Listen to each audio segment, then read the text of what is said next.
आने वाली 19 तारीख को क्या बदल सकते हैं भारत के प्रधानमंत्री?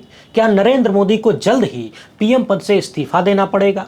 महाराष्ट्र के पूर्व मुख्यमंत्री और वरिष्ठ कांग्रेस नेता ने इस तरह की बातें कह के माहौल गर्म कर दिया है। इतना ही नहीं, उन्होंने तो यहां तक दावा कर दिया है कि अगला प्रधानमंत्री जो कि बीजेपी से ही होगा, बहुत जल्द भारत को मिलने वाला है, वो मराठी मानुस हो सकता है। और इन सब के पीछे उन्होंने आधार दिया है एपस्टीन फाइलों का, यानी ट्रंप ने इन फाइलों को खोलने का कानून बनाया है और जब ये फाइल खुलेगी तो दुनिया भर की राजनीति में उथल पुथल होगी और भारत के प्रधानमंत्री भी बदल सकते हैं।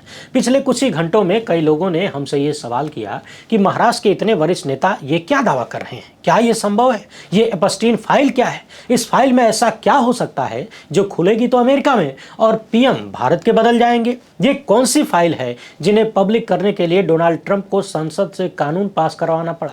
इन फाइलों में ऐसा क्या हो सकता है जो पूरी दुनिया की राजनीति को बदल सकता है और इसका नाम एपस्टीन क्यों है?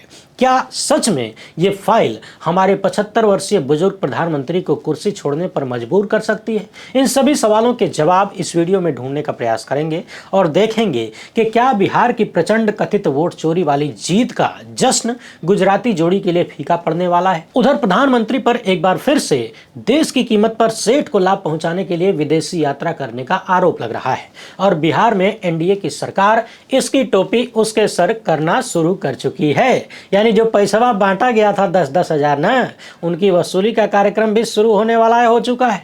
वीडियो काफी जबरदस्त होने वाली है, इसलिए आखिर तक देखिएगा। मगर इससे पहले कि चुना लग जाए, पहली बार है तो चैनल को सब्सक्राइब करके घंटी बजा दीजिए टन से।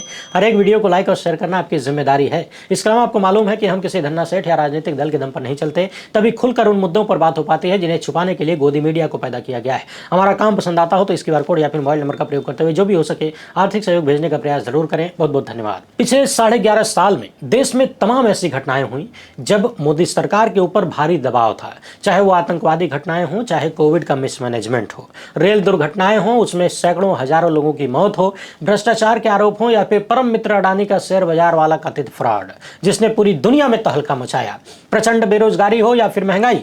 हर बार यह सवाल उठा कि देश के प्रधानमंत्री जिम्मेदारी लेकर इस्तीफा काहे नहीं देते हैं? और प्रधानमंत्री को तो छोड़िए, इस सरकार का एक बाबू भी इस्तीफा नहीं देता, किसी की जिम्मेदारी तय नहीं होती। तमाम पुल गिरे, वोट चोरी के आरोप लगे, मगर कहीं कोई जिम्मेदारी, कोई जवाबदेही नहीं है। प्रचंड बेरोजगारी है, महंगाई आसमान छू रही है, मगर गोदी मीडिया अगर मुट्ठी में है तो सब चंगे सी। वैसे महंगाई से याद आया है आज के मुद्दे पर सवाल यह है कि गुजरात कांड से लेकर वहां किसी लड़की का पीछा करवाने तक, उसकी जासूसी करवाने तक, पत्नी को अधर में लटकाने से लेकर फर्जी डिग्री कथित रूप से बनवाने तक इतने सारे आरोप लगे, फिर भी हमारे विश्वगुरु ने कुर्सी नहीं छोड़ा, बल्कि और ठसक के साथ और ढिठाई के साथ कुर्सी पर बैठते रहे। तो आखिर ये कौन सी फाइल है जिसे लेकर चर्चा हो रही है कि इनकी कुर्सी जा सकती है? दरअसल पिछले दिनों महाराष्ट्र के पूर्व मुख्यमंत्री और कांग्रेस के वरिष्ठ नेता पृथ्वीराज चव्हाण ने दावा किया था कि भारत को जल्द ही नया प्रधानमंत्री मिल सकता है और नए प्रधानमंत्री महाराष्ट्र से भी हो सकते हैं, क्योंकि वैश्विक स्तर पर कई घटनाक्रम हो रहे हैं। दरअसल पूर्व मुख्यमंत्री की टिप्पणियां 19 दिसंबर से जुड़ी हुई हैं और इस तारीख को अमेरिकी कांग्रेस एपस्टीन फाइलों को जारी कर सकती है, जिनके बारे में दावा किया जाता है कि इसका असर पूरी दुनिया में, जी हां, अक्खा वर्ल्ड में हो सकता है। इन फाइलों में दुनिया के कई बड़े राष्ट्रपति और प्रधानमंत्री भी शामिल हैं, जिनसे कई देशों की राजनीति प्रभावित हो सकती है। चव्हाण का कहना है कि मेरा राजनीतिक विश्लेषण है कि कोई महाराष्ट्र से नया प्रधानमंत्री बनाया जा सकता है, बीजेपी से ही। अब महाराष्ट्र से कौन हो सकता है, आप लोग अंदाजा लगाते रहिए। विश्व गुरु के किसी फाइल के खुलने के बाद पद छोड़ने की कितनी उम्मीद है, उस पर हम आएंगे, मगर पहले यह समझ लीजिए कि ये फाइल क्या है। दरअसल अमेरिका का एक अरबपति फाइनेंसर था, जेफरी एपस्टीन था, इसलिए क्योंकि साल 2019 में न्यूयॉर्क की जेल में उसकी मौत हो गई। कहा गया कि उसने अपना जीवन खुद ही समाप्त कर लिया। इस जेफरी एपस्टीन पर नाबालिग लड़कियों के यौन शोषण और ट्रैफिकिंग के गंभीर आरोप लगे। तो समझने वाली बात यह है कि जिस एपस्टीन फाइलों की चर्चा हो रही है वो फाइलें जेफरी एपस्टीन से संबंधित हैं। इसने जो अपराध किए या जिन आरोपों में ये जेल गया, कौन कौन से कांड किए, वो सब कुछ इन फाइलों में दर्ज है। इसलिए इन फाइलों का नाम एपस्टीन फाइल है और ये कोई एक फाइल नहीं है, बल्कि कई तरह के दस्तावेजों का एक सामूहिक नाम है। इन फाइलों में एपस्टीन और उसकी सहयोगी घिस्लाइन मैक्सवेल से जुड़े मुकदमों का रिकॉर्ड भी है, बहुत सारे गवाहों के बयान है, ईमेल है, फ्लाइट लॉग है, यानी जहाज से कौन कौन आया गया, कॉन्टैक्ट नंबर वगैरह है, और तो और इसमें इसमें दुनिया के कई प्रभावशाली लोगों के नाम हैं, चाहे वो नेता हो, उद्योगपति हो या फिर शाही परिवारों के लोग। हालांकि किसी फाइल में किसी का नाम आ जाना अपराध को प्रमाणित नहीं करता है। बहुत सारे नाम सिर्फ संदर्भ या मुलाकात के आरोपों में भी हो सकते हैं। एपस्टीन का निजी विमान भी था। उस विमान में कब कब कौन कौन से लोग यात्रा किए, किसने किसके साथ यात्रा किया, ये भी सारा रिकॉर्ड है। इन फाइलों में नाबालिग लड़कियों के बयान भी दर्ज हैं कि कैसे कैसे किन किन लोगों ने उनका यौन शोषण किया, किन किन जगहों पर उनके साथ यौन शोषण किया गया, किन हालात में नाबालिग बच्चियों के साथ अपराध हुए। इन फाइलों में एफबीआई और जांच एजेंसियों के रिकॉर्ड भी हैं। कहां कहां छापेमारी हुई, कौन कौन सी चीजें बरामद हुई, उसकी रिपोर्ट है। सबूतों के साथ जुड़े हुए कागजात हैं और इनमें बहुत सारी चीजें हैं जो अभी तक पूरी तरह से सार्वजनिक दुनिया में नहीं आई। और दुनिया भर में इसकी इतनी ज्यादा चर्चा इसलिए है क्योंकि इन फाइलों में सत्ता और धन से जुड़े हुए यानी धन्ना सेठों से जुड़े हुए बड़े बड़े नाम सामने आ सकते हैं। आरोप यह भी लगा है कि दुनिया के शक्तिशाली लोगों को इस मामले में बचाया गया, निष्पक्ष जांच नहीं हुई। बहुत सारा सच है जो अभी भी छिपाया गया है। तो कुल मिलाकर एपस्टीन फाइलें यौन शोषण और तस्करी से जुड़े हुए कानूनी दस्तावेजों का ढेर है। तस्करी न जाने किन किन चीजों का, यौन शोषण नाबालिग बच्चियों का। तो एपस्टीन फाइलों के बारे में 2 लाइन की जानकारी यह है कि जेफरी एपस्टीन एक बेहद अमीर अमेरिकी फाइनेंसर था जिस पर नाबालिग लड़कियों के यौन शोषण करने या करवाने और ट्रैफिकिंग के गंभीर आरोप लगे, यानी लड़की सप्लाई करना समझ लीजिए देसी भाषा में, और जबरदस्ती उन लड़कियों को गलत धंधे में उतारने के आरोप लगे। साल 2019 में इसकी मौत हो चुकी है, मगर उसके कांड की फाइलें जिसमें दुनिया के बड़े बड़े लोगों के नाम शामिल हैं, बड़े बड़े नेताओं के नाम हैं, वो पूरी तरह से अब तक खुली नहीं है। अब चूंकि इन फाइलों में इतना कुछ हो सकता है कि इन्हें खोलने के लिए खुद अमेरिकी सरकार ने और वहां के राष्ट्रपति ने संसद से विधेयक पास करवाया और अपने यहाँ न्यायपालिका को निर्देश दिया कि एपस्टीन की फाइलें जारी की जाएं। साथ ही साथ 30 दिन का समय भी दिया गया। आप द गार्डियन की ये खबर देख सकते हैं। बीबीसी ने बताया है कि राष्ट्रपति के रूप में ट्रंप ने जब इन विधेयकों पर हस्ताक्षर कर दिया तो इन्हें कानून बना दिया गया और अब इन फाइलों को 19 दिसंबर तक जारी करने की समय सीमा निर्धारित कर दी गई है। समझने वाली बात यह है कि बीबीसी के अनुसार ट्रंप ने कई महीने तक इन दस्तावेजों को सार्वजनिक करने का खुद विरोध किया था। कई अदालतों ने सार्वजनिक करने का आदेश दिया, ट्रंप विरोध करते रहे, परंतु एपस्टीन के पीड़ितों और आम रिपब्लिकन सदस्यों के दबाव में ट्रंप को अपना रुख बदलना पड़ा, यानी पलटी मारना पड़ा और अंततः कानून बनाना पड़ा। समय सीमा तय करनी पड़ी फाइलों को जारी करने यानी पब्लिक करने के लिए। हालांकि सामान्य तौर पर जब भी ट्रंप किसी विधेयक पर हस्ताक्षर करते हैं तो उस अवसर को देखने के लिए, दिखाने के लिए प्रेस को बुलाया जाता है, मगर इस बार ऐसा नहीं हुआ। ट्रंप ने सोशल मीडिया पर इसकी घोषणा की और अपने पोस्ट में ट्रंप ने विरोधी पार्टी डेमोक्रेट्स की आलोचना की, विरोधी दल के उन नेताओं की भी आलोचना की जो एपस्टीन से कथित रूप से जुड़े हुए थे। ट्रंप ने यह भी लिखा कि शायद इन डेमोक्रेट्स और जेफरी एपस्टीन के साथ संबंधों के बारे में सच्चाई जल्द ही सामने आ जाएगी, क्योंकि मैंने अभी अभी एपस्टीन फाइलों को जारी करने वाले विधेयक पर हस्ताक्षर कर दिया है। यहाँ समझने वाली बात यह है कि विधेयक में कुछ ऐसी बातें भी लिखी हैं जैसे कि न्याय विभाग ऐसे किसी दस्तावेज को रोक सकता है जो किसी चल रही जांच या अभियोजन को खतरे में डालता हो। यानी अगर किसी मामले में कोई जांच चल रही है, अभी अदालत में है, तो ऐसी फाइल को रोका जा सकता है। हालांकि इसका दायरा सीमित बताया जाता है। बीबीसी लिखता है कि जनता को संबंधित नए दस्तावेज के किसी भी प्रकाशन में बहुत कुछ संपादित ढंग से देखने को मिल सकता है, यानी पूरा का पूरा जस का तस देखने को नहीं मिलेगा। तो कुल मिलाकर आसान भाषा में कहानी यह है कि एक असामाजिक निकृष्ट व्यक्ति के अपराधों की एक फाइल है और आप तो जानते हैं कि ऐसे लोगों का संबंध दुनिया के बड़े बड़े लोगों से होता है। दुनिया के बड़े बड़े नेता, उद्योगपति, यहाँ तक कि हॉलीवुड से जुड़े हुए लोगों का नाम भी इसमें शामिल है। इसलिए चर्चा है कि जब यह फाइल खुलेगी तो दुनिया की राजनीति में उथल पुथल हो सकती है। अब सवाल यह है कि भारत की राजनीति में क्या इन फाइलों के खुलने से इतना बड़ा उथल पुथल हो जाएगा कि भारत का प्रधानमंत्री बदल जाएगा? तो समझने वाली बात यह है कि आपको उस कुर्सी पर बैठे हुए व्यक्ति का कैरेक्टर समझना होगा, और जब आप हमारे विश्वगुरु का कैरेक्टर समझने की कोशिश करते हैं तो जवाब मिलता है कि नहीं, हुजूर कुर्सी छोड़ने वालों में से नहीं है। दुनिया के किसी कोने में कोई भी फाइल खुलती रहे, चाहे जितना बड़ा अपराध करने का आरोप लग जाए, चाहे जितना बड़ा खुलासा हो जाए, अपने विश्वगुरु कुर्सी से चिपके रहेंगे। उनका कैरेक्टर बताता है, हम नहीं बता रहा हूं, क्योंकि आरोपों के आधार पर कुर्सी वो छोड़ता है जो अपने पद की गरिमा को समझता है, जो सम्मान के साथ छाती तान के जीने में भरोसा रखता है, जो पद के लिए जीने मरने मारने वालों में से नहीं होता है, जिसे अपना नाम, अपना सम्मान ज्यादा प्यारा होता है, कुर्सी नहीं। वो लोग किसी बदनामी की वजह से कुर्सी छोड़ते हैं। या फिर जिम्मेदारी न निभा पाने के कारण कुर्सी छोड़ते हैं। अब आप जरा सोचिए गुजरात दंगों के बारे में, क्या हुजूर पर कोई असर हुआ? नहीं, बल्कि जो चीजें बदनाम करने वाली थीं उसी से उन्होंने अपना नाम बना लिया।